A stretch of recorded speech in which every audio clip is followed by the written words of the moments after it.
one is bakbakin. Oh, see?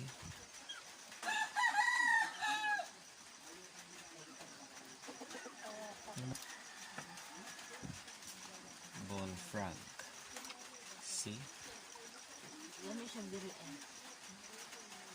Bullfrogin. Alright.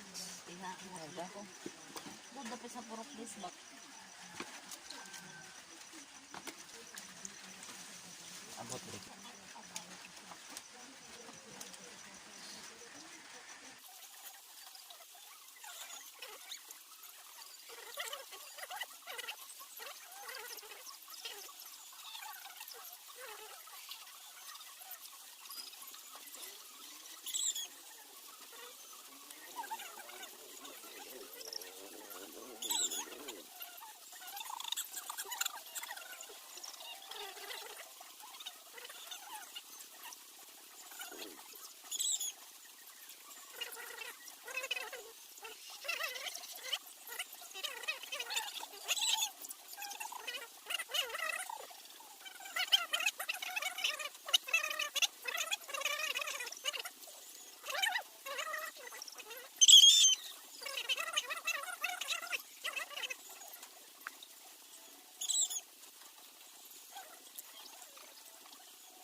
Bukid.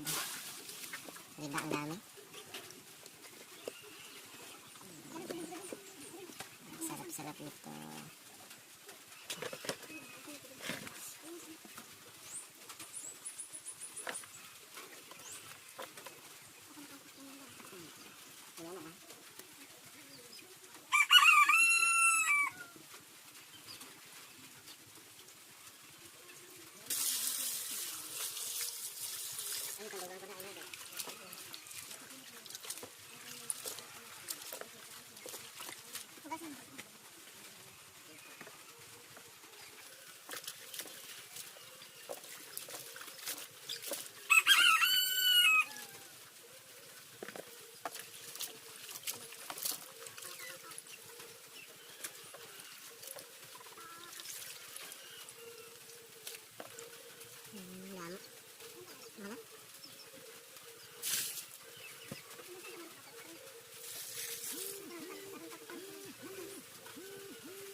Kung sino mga leader ang dapat natin ilok-lok sa ating pamahalaan o sa ating bayan.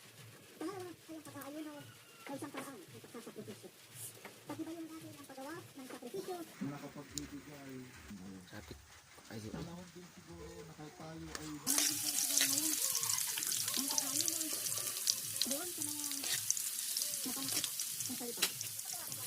Panahon din siguro sa pag-aayuno sa mga pangkaw. Mga pagkakasino sa ating sarili at sa ating puso. Lalo na kung nasa mga nasa ating meron kong ginatawag ng sabit, sabi na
Sintar, ayan ko padala, Ben.